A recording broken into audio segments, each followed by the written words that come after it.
Grigory Rasputin, seorang tokoh yang penuh kontroversi dalam sejarah Rusia, dilahirkan pada 22 Januari 1869 di Pokrovskoye, Siberia.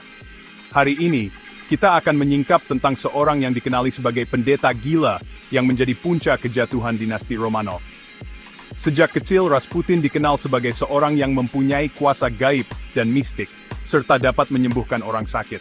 Kehidupan awalnya dipenuhi dengan pelbagai pengalaman spiritual yang membentuk dirinya menjadi seorang tokoh yang berpengaruh di kalangan diraja. Rasputin menjadi terkenal karena hubungannya dengan keluarga diraja Rusia, khususnya Tsar Nicholas II dan istrinya, Tsarina Alexandra. Dia dikenali sebagai penyembuh untuk anak mereka, Alexei, yang menghidap hemofilia.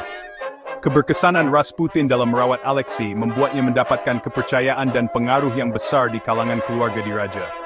Namun, pengaruhnya juga menciptakan kontroversi dan kebencian di kalangan bangsawan dan rakyat, yang melihatnya sebagai seorang penipu dan pemabuk. Hubungan dengan keluarga diraja Rasputin dikenali sebagai penyembuh untuk anak Tsar Nicholas II, Alexei. Keberhasilannya dalam merawat Alexei membuatnya diterima dalam lingkungan keluarga diraja, tetapi juga menimbulkan desas-desus mengenai hubungan terlarang antara Rasputin dan Tsarina Alexandra. Gaya hidup hedonistik, Rasputin mempunyai reputasi sebagai seorang yang suka berpesta dan menjalani kehidupan yang hedonistik. Dia sering terlibat dalam skandal, termasuk pesta-pesta liar dan hubungan dengan wanita bangsawan. Pengaruh politik. Ketika Tsar Nicholas II meninggalkan Saint Petersburg untuk memimpin tentara dalam Perang Dunia Pra, Rasputin menjadi penasihat utama Tsarina Alexandra.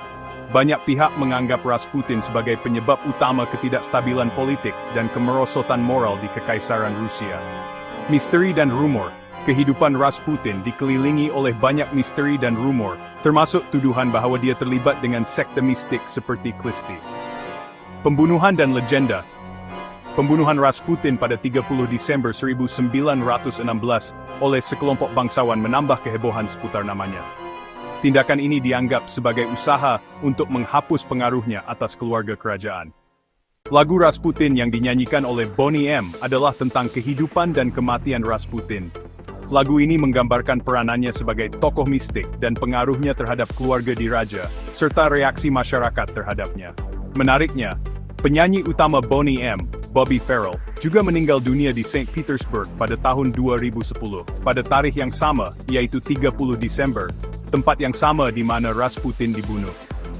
Mayat Farrell ditemui oleh kaki tangan hotel setelah dia gagal memberi respons kepada panggilan kecemasan. Rasputin dibunuh pada 30 Desember 1916 oleh sekelompok bangsawan yang ingin mengakhiri pengaruhnya. Rancangan pembunuhan ini melibatkan Grand Duke Dmitry Pavlovich, Vladimir Purishkevich, dan putera Felix Yusupov. Mereka pertama kali mencoba meracuni Rasputin dengan sianida, tetapi dia selamat. Akhirnya, dia ditembak beberapa kali dan dibuang ke dalam sungai Neva. Reaksi rakyat terhadap kematiannya adalah campuran antara ketidakpedulian dan kegembiraan. Banyak yang percaya bahwa kematiannya akan membawa perubahan positif bagi negara, tetapi situasi politik di Rusia semakin memburuk selepas itu. Dalam waktu kurang dari setahun setelah kematiannya, Revolusi Rusia 1917 terjadi, yang membawa kepada kejatuhan dinasti Romanov. Rasputin dikenang sebagai simbol keruntuhan monarki Rusia. Pengaruhnya yang kontroversial dan kematiannya yang dramatis mencerminkan ketegangan sosial dan politik yang melanda Rusia menjelang revolusi. Kontroversi seputar kehidupannya menjadikannya salah satu tokoh paling dibicarakan dalam sejarah Rusia.